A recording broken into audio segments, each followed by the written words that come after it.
kalau mindah orang aja tanpa solusi, nggak usah butuh bupati. Itu orang di pasar itu karung-karungan yang bisa. Kayak pemerintah sendiri kan sudah memfasilitasi, kayak ada Pujasera, kemudian ada kayak BTP Batang Teras Pandawa. Pemerintah itu dibayar untuk melayani masyarakat, bukan untuk mempersulit masyarakat. Pemerintah boleh menertibkan, tetapi tidak boleh otoriter. Ya, saya pikir pemerintah itu sudah melakukan hal yang tepat, Mas Rizal. Kebijakan itu pasti menelan pro dan kontra. Berarti termasuk langkah yang berani ini ya, Langkah berani pemerintah untuk menertibkan itu. Bagaimanapun Bupati Faiz Kurniawan mengambil langkah yang tidak populis tetapi berani. Oke. Dan itu saya salut.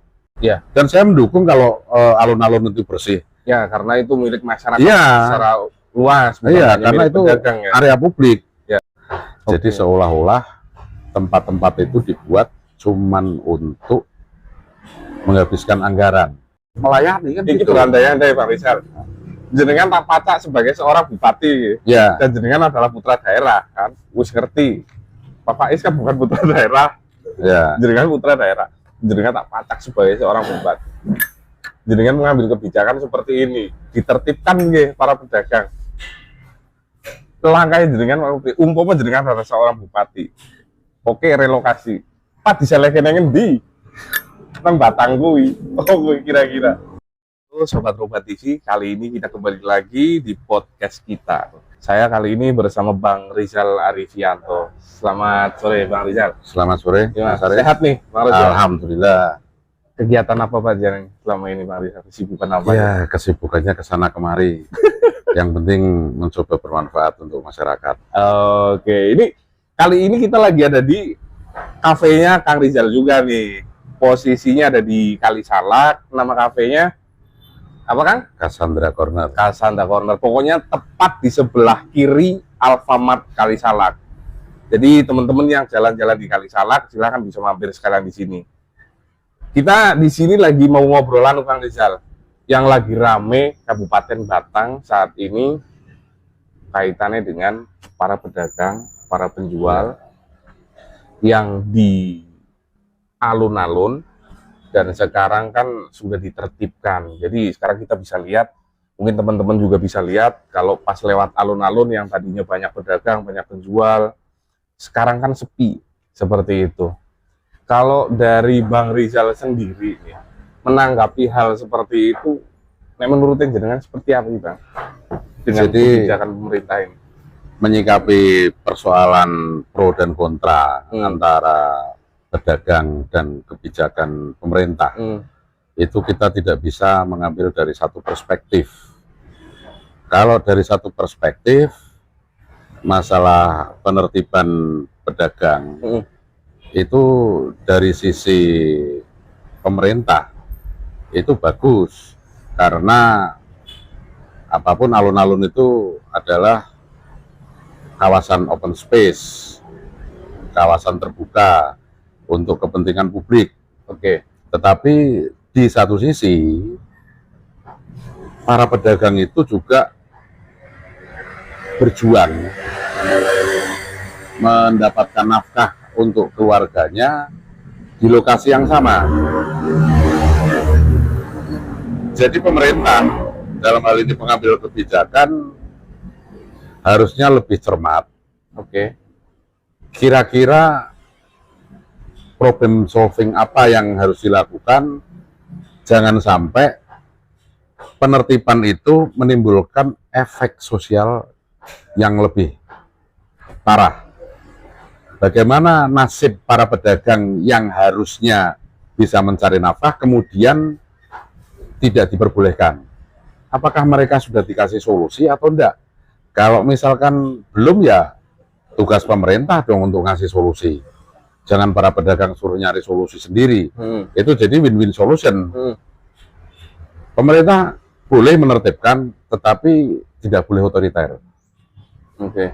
Kayak pemerintah sendiri kan sudah memfasilitasi, kayak ada Pujasera, kemudian ada kayak BTP Batang Teras Pandawa. Itu sebetulnya kan harusnya bisa dimanfaatkan, atau seperti apa menurutnya dengan produk-produk yang dibuat oleh pemerintah itu?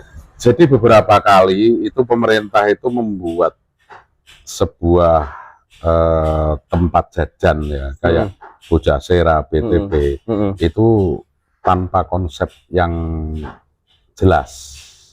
Jadi seolah-olah tempat-tempat itu dibuat cuman untuk menghabiskan anggaran. Seperti BTP misalkan, dengan biaya 5 miliar lebih. Pedagang akhirnya untuk masuk ke situ harus sewa mahal. Ya. Sewanya berapa kalau di BTP itu? Sewa itu bervariatif. Jadi dulu waktu angkatan pertama itu yang depan itu 6 juta, yang tengah itu 7,5, yang belakang 10 juta per tahun. Ketika itu harus dibayar di depan, otomatis modal yang harus dikeluarkan pedagang di awal itu kan sudah besar, baru untuk sewa. Belum alat-alat produksi, belum modal produksi. Nah, itu yang saya pikir Pemda kurang berpihak kepada UMKM dalam hal ini. Seharusnya kalau Pemda itu memang serius, ya dikasih kelonggaran setengah tahun gratis dulu lah. Jadi pasar biar terbentuk. Karena apapun itu tempat baru, pasar belum terbentuk, pemerintah itu tidak melakukan proteksi. Proteksi dalam hal ini tentunya pemerintah itu mengarahkan. Jadi harus ada trik-trik yang dilakukan oleh pemerintah. Ya misalkan pemerintah mengajari masalah digital marketing atau apalah, biar UMKM itu berdaya. Kalau perlu UMKM itu disubsidi. Kalau kayak BTP itu kan akhirnya terbengkalai. Sudah hampir 1 tahun lebih BTP terbengkalai. Karena pedagang itu harus membayar sewa, karena BTP itu dilelang dan harus dikelola oleh pihak ketiga. Maka kan pihak ketiga yang menyewa, kemudian menyewakan lagi ke pedagang itu kan dengan harga tinggi. Karena itu mengambil keuntungan. Lah masa negara berbisnis dengan rakyatnya? Kalau negara membiarkan itu gratis dulu 6 bulan, kalau sudah laku baru bayar, itu baru top. Oh, berarti sistemnya di BTP itu seperti itu? Iya. Di pihak ketiga kan? Iya, dari dulu di pihak ketiga. Oh, dari pertama kali. Kan? Jadi seharusnya BTP itu dikelola langsung oleh Disperindak. Jadi pada kenyataannya di pihak ketiga kan. Jadi murni bisnis. Nah, masa negara berbisnis dengan rakyatnya? Sementara kondisi ekonomi masih kayak gini. Kan nggak bijak juga.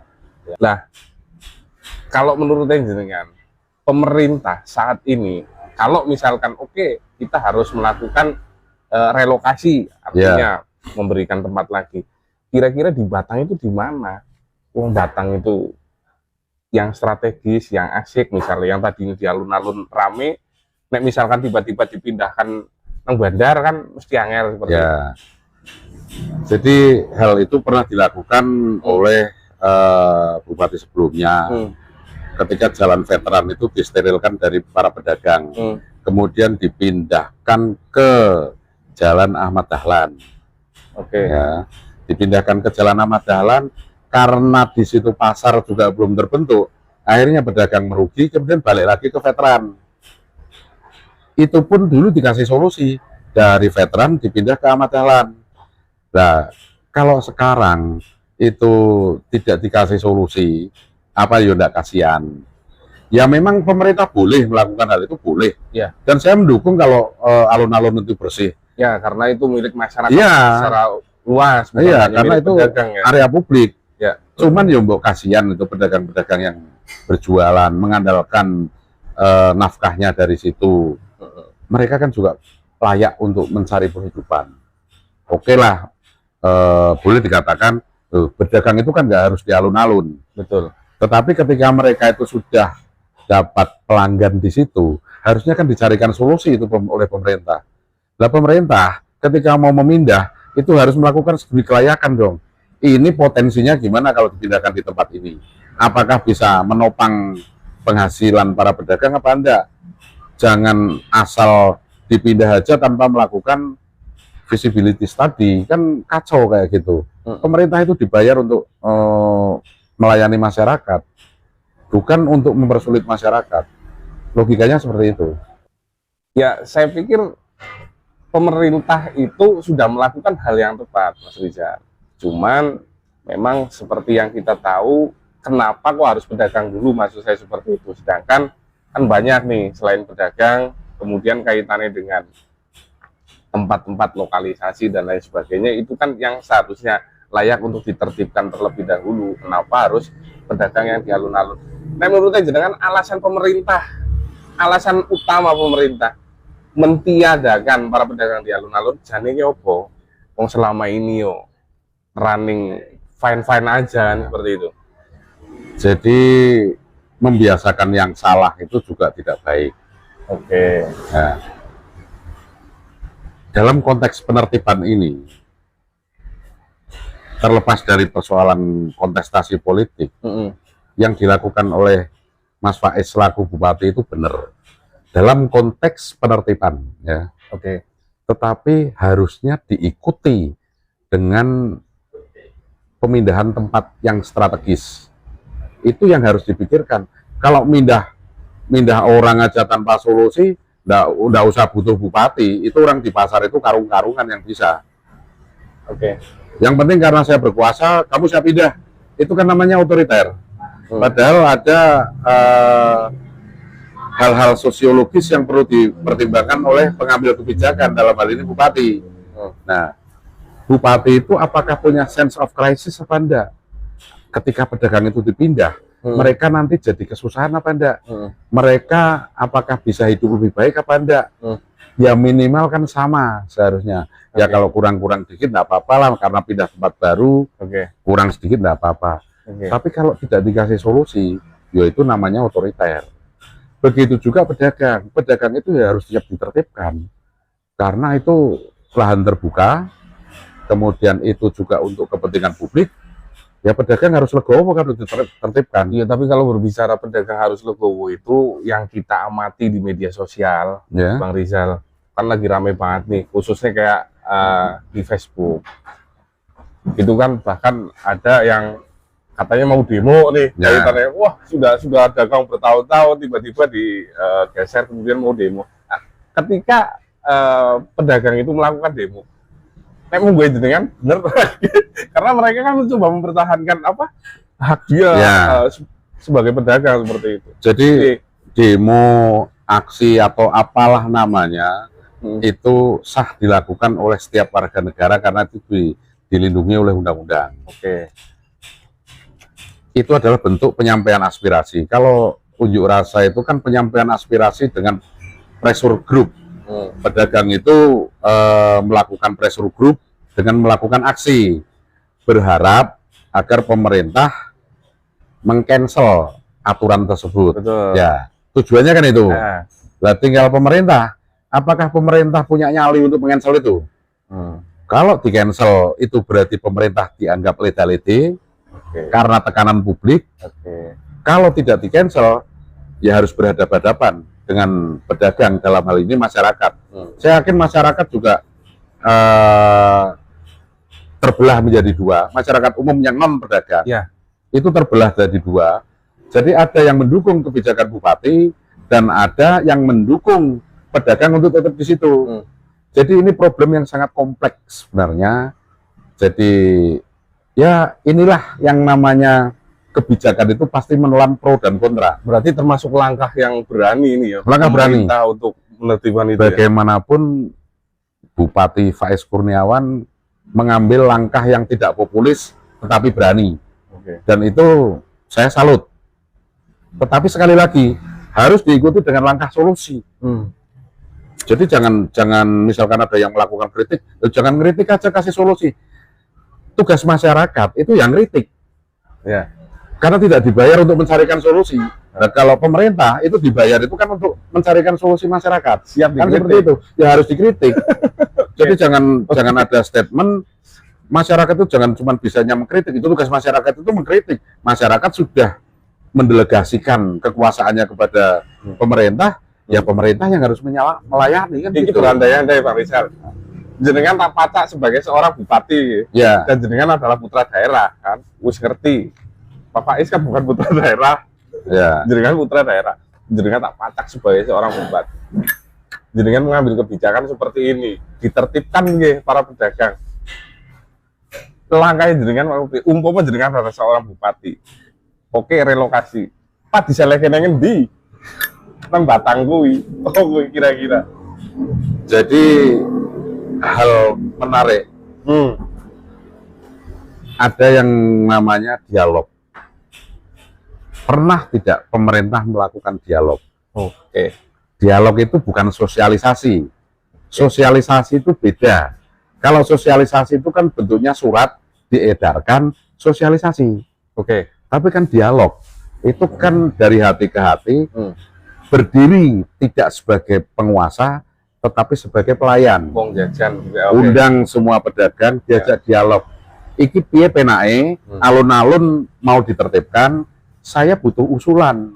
Itu misalkan pemerintah bilang gitu, saya butuh usulan. Enaknya kalian mau pindahnya di mana? Biar nanti pemerintah memfasilitasi. Kalau sekarang itu kan dengan adanya surat yang ditandatangani sekda, itu kesannya kan, ya wis mau ndak mau kalian harus pindah.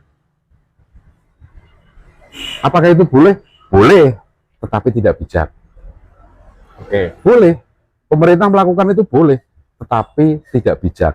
Yang bijak diajak dialog dulu, kasih tempat, monggo kalian saya pindah dari alun-alun ke lokasi ini, mudah-mudahan bisa berkelanjutan.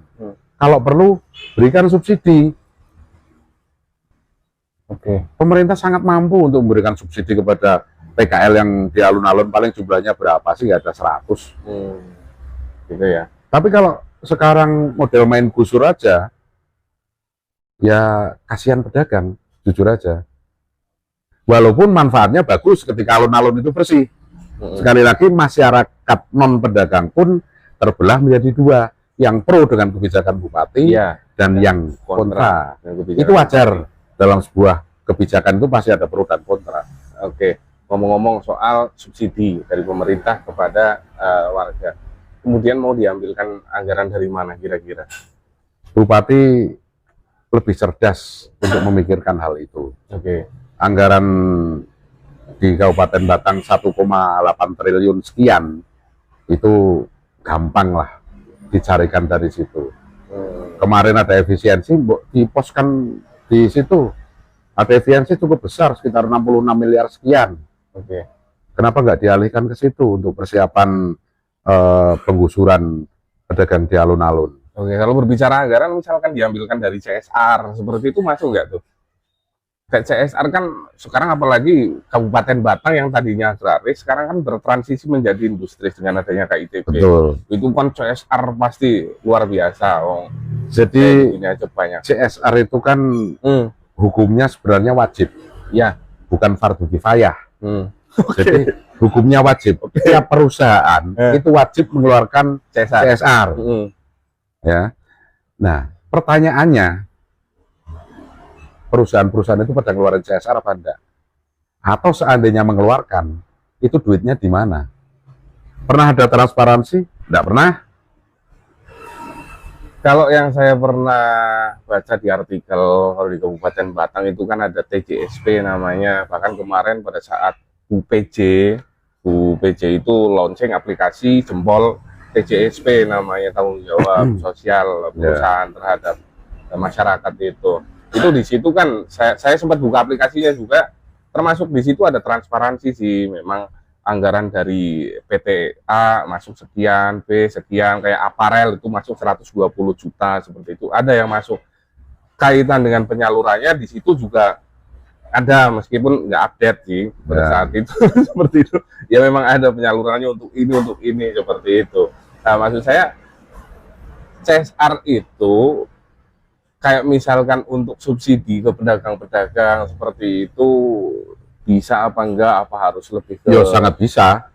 Sangat bisa. Karena CSR itu kan bukan dana pemerintah. Pemerintah dalam hal ini itu kan cuma mengkolek. Jadi mengumpulkan. Nah, pertanyaannya, pemerintah serius sudah mengumpulkan CSR itu? Karena banyak juga perusahaan-perusahaan yang tidak memberikan CSR-nya.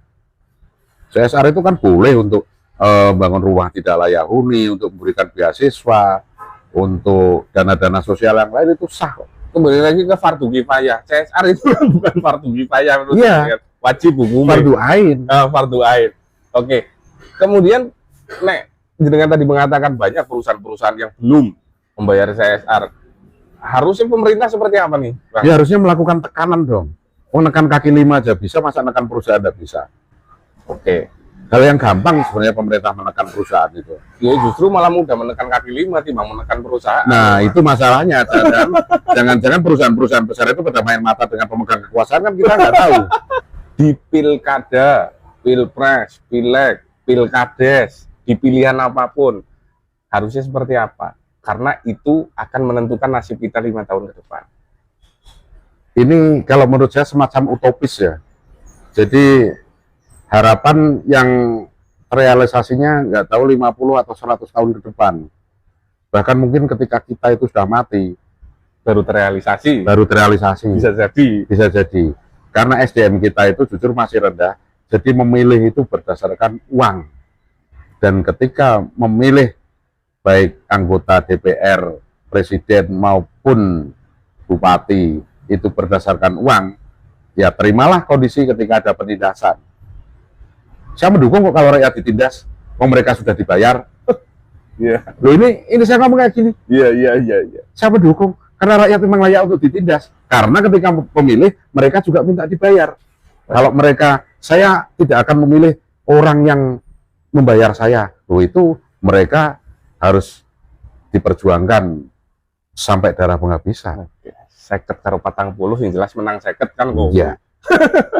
Oke, saya kira seperti itu dulu perbincangan kita. Sebetulnya seru banget nih kita ngobrol sama Bang Rizal Arifianto. Matur suwun, sudah stay tune on channel YouTube kita. Assalamualaikum warahmatullahi wabarakatuh. Terima kasih, Kang Rizal. Ya.